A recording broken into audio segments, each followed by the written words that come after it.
Brás.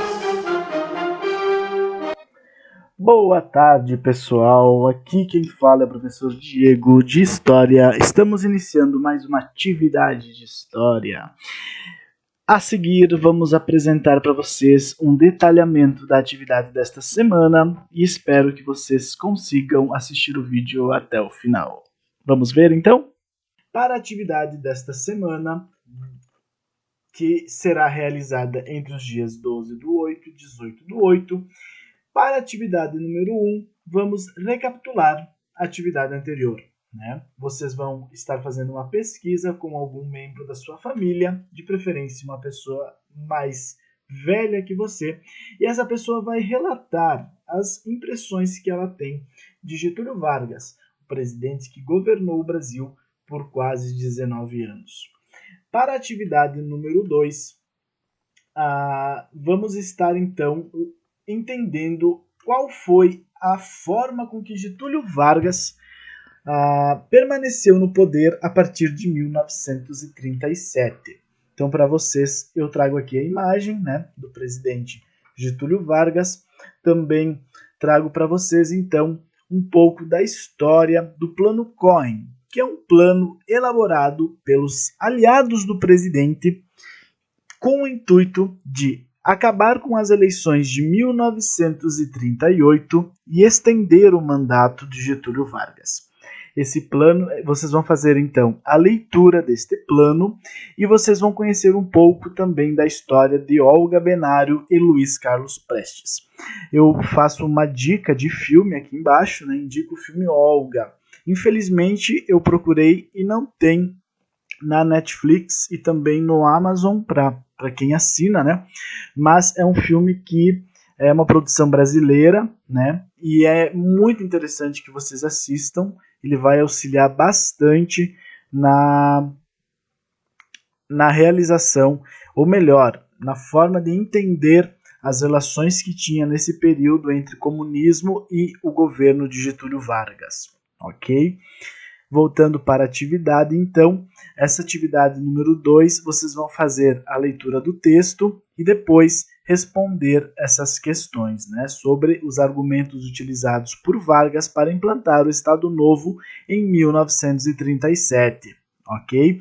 O governo de Getúlio Vargas vai se encerrar apenas em 1945, ou seja, por quase 8 anos, Getúlio Vargas governa de forma centralizadora e de forma autoritária. Então, a gente pode dizer que nesse período ele governa de forma ditatorial. Muito bem. Vamos para, então, a imagem 3, a imagem positivista de Vargas. Como vocês viram no início, eu comecei a aula de hoje, a atividade de hoje, falando sobre a voz do Brasil. Mas o que isso tem a ver com Getúlio Vargas? Então, gostaria de dizê-los que a Hora do Brasil surgiu em 1935 e ela foi criada justamente no governo de Getúlio Vargas, pois naquele momento o rádio era a grande ferramenta de comunicação entre o governo federal e todo o território brasileiro. A grande massa não tinha acesso a nenhum meio de comunicação, e se eu tivesse, seria pelo rádio. Então, foi por isso que Getúlio Vargas criou a Hora do Brasil, hoje ainda conhecida como a Voz do Brasil. Voltando para a atividade, então, vamos entender o papel do DIP, Departamento de Imprensa e Propaganda, que era um departamento que tinha o papel e a função encarregada de trabalhar a imagem positivista de Getúlio Vargas, como um homem que trabalhava para o povo brasileiro, um homem alegre, que estava ali pensando e preocupado em melhorar as condições de vida das pessoas.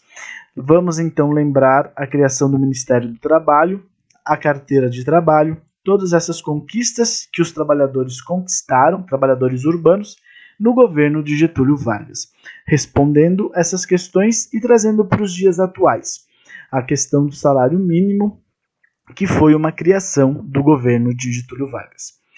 Faço uma analogia a um discurso recorrente entre alguns jornalistas e historiadores sobre a questão do pai dos pobres. Getúlio Vargas, geralmente, ele é associado a isso pelas suas contribuições no âmbito das conquistas sociais, como a criação da CLT, Consolidação das Leis Trabalhistas. Então, ele geralmente é associado a ele, essas conquistas, né? Mas a gente tem que também entender que nesse momento Getúlio Vargas governava o Brasil e muitos países na América do Sul já tinham consolidado essas conquistas trabalhistas. Então os trabalhadores também lutaram para que essas conquistas fossem consolidadas. Por fim, na atividade 5, então a gente vai trabalhar as imagens, né? A gente pode ver então algumas imagens que eram distribuídas nas escolas, nos livros, né? Aqui nós temos uma imagem de Getúlio Vargas, o amigo das crianças, né? O selo do DIP, outra manifestação dos trabalhadores, né? Os operários querem Getúlio. Isso já depois, essa imagem número 1 é uma imagem de 1945, ou seja, após a saída de Getúlio Vargas, tá? Mostrando que uma classe de trabalhadores apoiava o presidente. Lembrando que Getúlio Vargas retorna à presidência em 1950, mas isto é conteúdo para mais para frente, a gente retoma depois. Em 1945, quando ele sai, então, ele contava com bastante apoio popular devido a essas conquistas sociais. E aí vocês vão responder essas 4 perguntinhas que tem aqui. Beleza, pessoal? Trabalhadores do Brasil!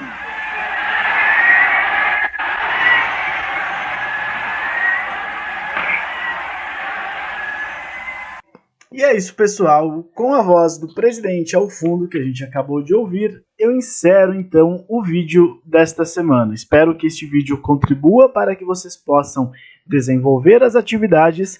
Lembrando que essas atividades são importantes que vocês façam. Qualquer dúvida podem estar me contatando pelo WhatsApp. E um forte abraço a todos vocês. Fiquem bem.